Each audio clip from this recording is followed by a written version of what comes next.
Mesdames et messieurs, bienvenue dans cette grande émission Ne touchez pas à ma jeunesse. Jean-Baptiste LDS est à la présentation. Je ne serai pas seul aujourd'hui. Nous avons fait venir un monsieur très important dans la ville de Kasumbalesa, monsieur Moïse Tim, qui est l'organisateur d'un concours d'éloquence, deux étudiants pour la première édition ici dans la ville de Kasumbalesa. Monsieur Moïse, bonjour et bienvenue dans cette émission. Bonjour, Monsieur Jean-Baptiste. Bonjour également à tous ces gens qui nous suivent et surtout, bonjour aux étudiants de Kasumbalesa. Merci d'avoir accepté à notre invitation. Maître Moïse Tim, vous êtes l'un des organisateurs du concours d'éloquence deux étudiants ici à Kasumbalesa. Parlez-nous, quels sont les objectifs de ces concours d'éloquence en organisant ces concours d'éloquence? Vous visez quoi? Quels sont les objectifs majeurs, principaux de ces concours d'éloquence? C'est pour vous faire de l'argent, pour vous faire des connaissances ou bien pour jouer avec notre jeunesse estudiantine de Kasumbalesa? Eh bien, merci beaucoup, Monsieur Jean-Baptiste. Une question pertinente, comme celle-là, mérite aussi des réponses pertinentes. Eh bien, nos objectifs en organisant ces concours d'éloquence, déjà c'est un concours qui se passe sous d'autres cieux, par exemple au Machi, Kinshasa, Kolwezi et tant d'autres. Effectivement. Alors nous, de Kasumbalesa, c'était un événement qui n'avait jamais eu lieu. Nous voulions apporter aussi une touche pour Kasumbalesa, afin d'aider cette jeunesse ici qui est qualifiée dans de sales besognes. Par exemple, ici à Kasumbalesa, lorsque vous partez au Machi, la plupart des personnes disent que non, voilà, c'est une ville de vélomanes. Oh, il y a des catacombes, il y a que ça. Les gens qui sont là pour la frontière, qui vivent de la frontière, ne s'intéressent pas de l'intellectualisme. Oui, exactement. Okay. Les gens parlent un peu mal, hein. Il n'y a que ça à Kasumbalesa, il y a beaucoup de voyous. Mais non, nous sommes les enfants d'ici. Nous avons grandi, nous sommes nés à Kasumbalesa, grandi ici. Et vous avez même étudié ici? Et bien sûr, toujours ici. Donc, ce que j'ai comme capacité intellectuelle, ça provient de mes professeurs de Kasumbalesa. Et nous étions partis ailleurs. On a vu ce qui s'est passé, nous nous sommes dit non. On peut aussi apporter une touche à Kasumbalesa. Voilà les premiers objectifs qui nous ont poussé à organiser un tel événement ici. Et deuxièmement, c'est la valorisation de la jeunesse. Notre jeunesse est marginalisée. Notre jeunesse est manipulée par de soi-disant politiciens. Mais nous, en tant qu'intellectuels, on s'est dit non. Quand ils viennent pour faire des campagnes, c'est la jeunesse qu'ils utilisent dans de fins politiques. Et à la fin, cette jeunesse-là se retrouve avec rien. On s'est dit non, nous, on peut venir avec une idée pour aider cette jeunesse ici à se développer des points de vue intellectuels, parce qu'on a besoin de jeunes qui se défendent intellectuellement, et parce que demain, on aura besoin de ceux qui vont remplacer l'administration publique. Effectivement. Je trouve que c'est vraiment merveilleux, cette grande manifestation que vous organisez, les concours d'éloquence pour la première édition. Maître Moïse, ou bien Monsieur Moïse, quand vous voulez que je vous appelle, quelles sont maintenant les étapes que vous avez déjà franchies depuis que vous avez entamé cette organisation? Parce que nous avons déjà suivi, on vous a déjà réussi dans plusieurs émissions ici à Kasumbalesa, que vous avez déjà parlé. Alors parlez-nous, quelles sont les étapes que vous avez déjà franchies? Il en reste encore un chemin à parcourir ou bien c'est déjà à la fin? Non. Il n'y a jamais de fin pour les travailleurs, hein. Jamais de fin pour nous. Déjà, pour rappeler en moi, on a commencé ces projets, c'était le 1er décembre 2025. L'année passée, on a fait 1 mois et demi en train d'inscrire le candidat au concours. Et puis après, on a fixé récemment ici la formation en prise des paroles en public et l'oratoire. On a inscrit, première étape. Deuxième étape, nous avions formé nos candidats pour le préparer à la prise des paroles en public, vu qu'il y a certains qui ont peur de prendre la parole en public. Il y a certains qui ne connaissent même pas les règles basiques de la rhétorique. C'était notre devoir de les instruire en cette matière-là. Ces étapes nous ont permis, bien sûr, de préparer le candidat au concours et d'avoir des jeunes préparés, des jeunes capables de défendre une thèse convaincante devant un auditoire qui sera peut-être le magistrat, les professeurs d'université, les étudiants, les élèves, tout le monde qui aura le plaisir de participer à cette célébration de la parole. En tout cas, merci beaucoup. Alors, cette formation, c'était payante ou bien gratuite? La formation était gratos, comme on aimerait le dire, gratuite, formation gratuite. Comme je vous ai dit, nous avions réfléchi comment est-ce qu'on pouvait aider cette jeunesse. Et on s'est dit, bon, nous avons cette motivation d'aider, mais quand nous venons encore avec des histoires de monétisation, ça va vraiment décourager, démoraliser la jeunesse. Nous sommes venus avec notre talent, notre motivation, et c'était gratuit. On a payé 0 franc. Vraiment. Alors, quels étaient vraiment les résultats après ces 2 jours de formation, si je ne m'abuse pas? Quelles étaient vraiment les motivations, bien les résultats, bien entendu, par rapport à cette formation que vous avez eu à organiser? Eh bien, le résultat, il y en a, parce que déjà, le candidat m'appelle, ils me disent, en tout cas, avant la formation, j'avais un peu des petites lacunes en ce qui concerne comment je pourrais rédiger un discours impactant et convaincant. Et il y a ceux-là qui m'appelaient pour me dire que, non, voilà, depuis ma formation, voilà que j'ai de facilité à la prise des paroles en public. Et voilà que quand j'écris un discours, il y a un respect total des structures d'un discours et tout. Et récemment ici, il y a un qui m'a appelé, m'a dit en tout cas merci beaucoup parce que votre appui à la jeunesse nous a vraiment encouragé. En tout cas, vraiment, nous vous jetons de fleurs parce que vous êtes encore vivant. On ne peut pas le faire comme les humains le font, toujours à la dernière minute. Non, nous vous les jetons en tant que vivant. Merci, mesdames et messieurs. Nous sommes toujours dans l'émission Ne touchez pas à ma jeunesse. Jean-Baptiste Eldiès à la présentation. Nous avons reçu M. Tim, qui est l'un des organisateurs du concours d'éloquence première édition des étudiants de la ville de Kasumbalesa. Nous continuons avec vous, M. Tim. Fixez-nous sur les dates phares. Parce que vous avez dit la sensibilisation a été déjà faite, la formation a été déjà faite. Mais qu'est-ce qui reste encore à faire? Les dates phares. Parce que les publics doivent être fixés de ces dates-là. Ou bien c'est déjà terminé pour vous? Non, non. Comme je l'ai dit, il n'y a pas de fin. Il n'y a pas de fin, il n'y a qu'un début pour nous. Déjà, pour le demi-finale, ça sera pour ce 14 février. 14 février. Donc, il y a une phase demi-finale. Oui, il y a 2 phases. Demi-finale et enfin la finale. La finale, ok. Et on a proposé que ce soit le 14 février. Les jours des amoureux. Une belle parole. Les jours des amoureux. Ça sera une bonne coïncidence. Ça sera très bien. Donc, ce sera le 14 février. D'accord. 14 février. Ce sera toujours ici à Kasumbalesa. Pouvez-vous nous préciser les liens? Oui, les lieux, nous sommes sur la route Lubumbashi, dans la salle culturelle de Saint des derniers jours, à côté de l'hôtel Mégé. Mégé étage. Merci beaucoup. Alors, voilà, c'est ça là, les grandes dates vraiment. Pour ceux-là qui ont déjà pris l'inscription ou bien les candidats qui sont en compétition. Monsieur Moïtim, après avoir franchi toutes ces étapes que vous venez d'énumérer ici, avez-vous rencontré des difficultés dans l'organisation de ces concours? Comment vous les avez surmontées jusqu'ici? Les difficultés, il y en a. C'est la vie. La vie est faite de ça, elle est faite des épines et des roses. D'accord. Et donc, en organisant un concours gigantesque comme celui-ci, on a rencontré des difficultés énormes. Par exemple,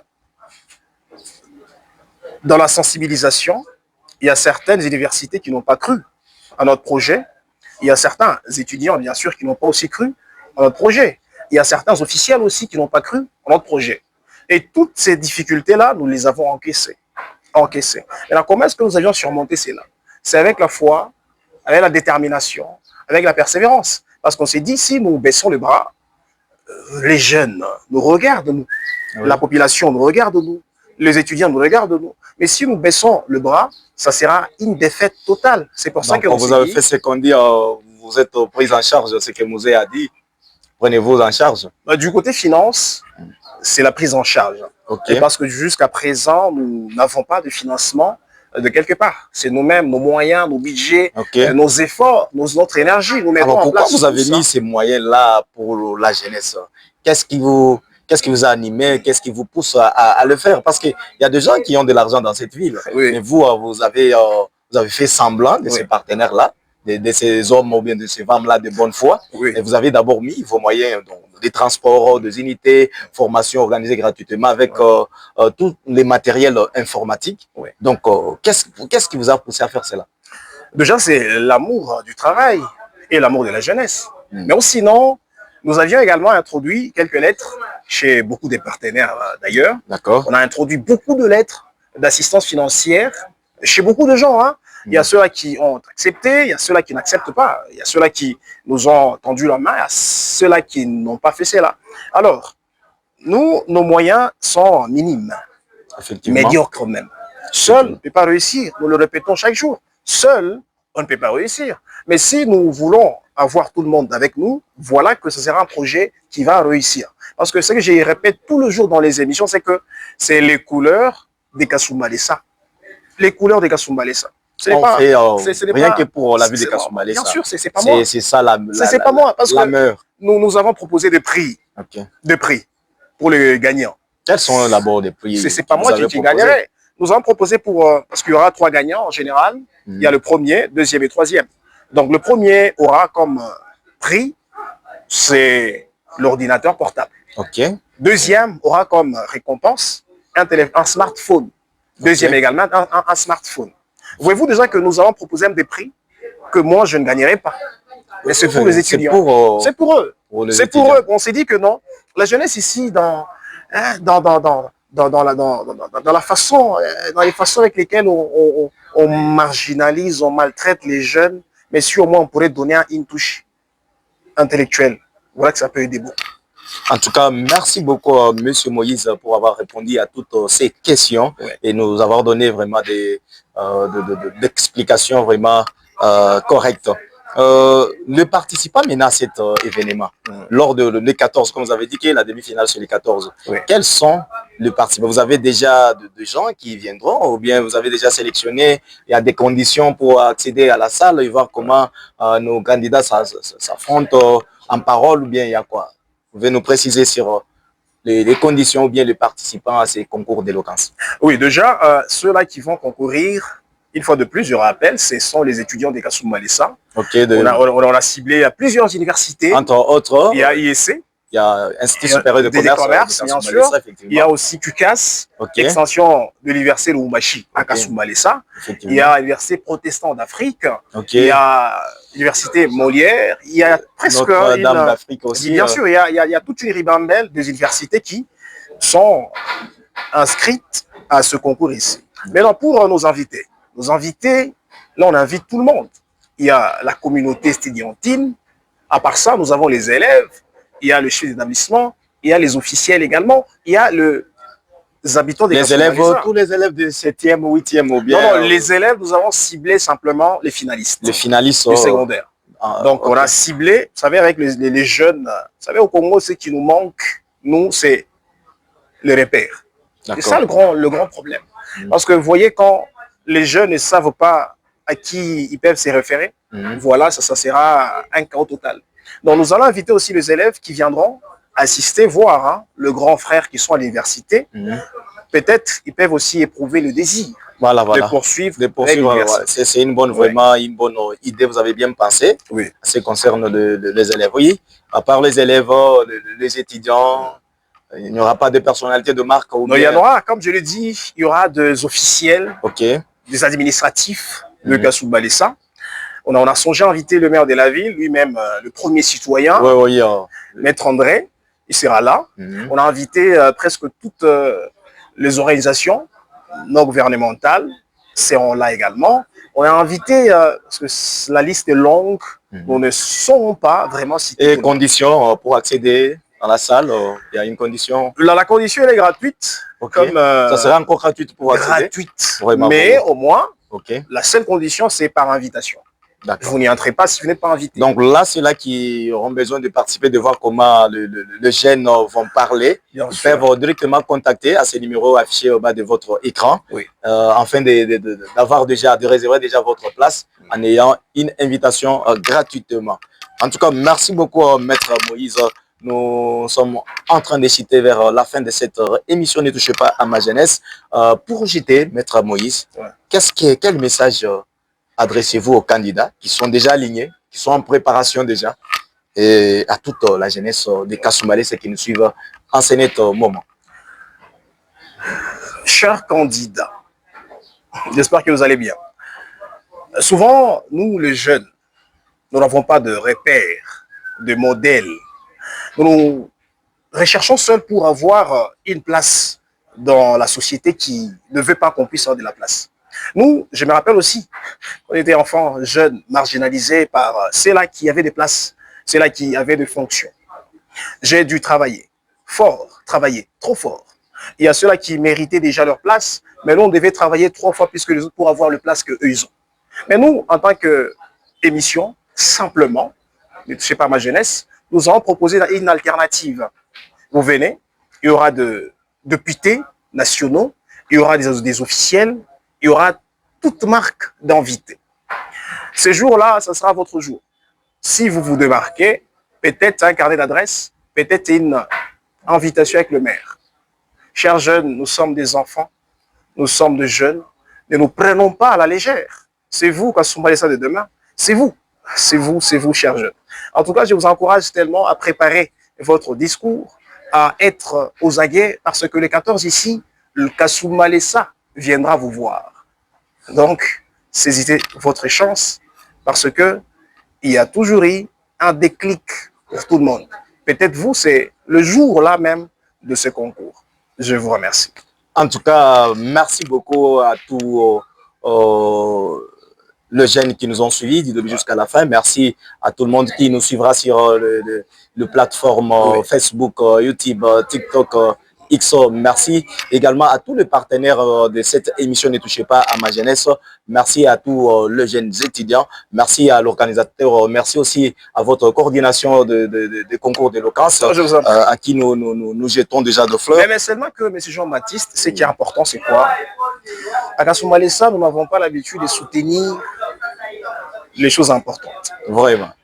Un concours comme celui-ci, c'est un événement intellectuel où nous avons des avocats, des magistrats, des politologues. Nous avons toutes sortes de têtes qui peuvent aider Kasumba Lessa à évoluer. Effectivement. Mais lorsqu'on a un bon projet, il faut aussi un bon financement. Il n'y a pas l'argent. Nous n'avons pas l'argent. Mais vous êtes là, des sociétés. Il y a la mairie de Kasumba Lessa, il y a les députés issus du Sakania, il y a toutes ces personnes-là. Donc vous venez nous voir, c'est quand vous avez besoin de nous. Mais nous, quand on a besoin de vous, vous nous fermez les portes. Ce qui n'est pas bon, ce qui n'est pas bien.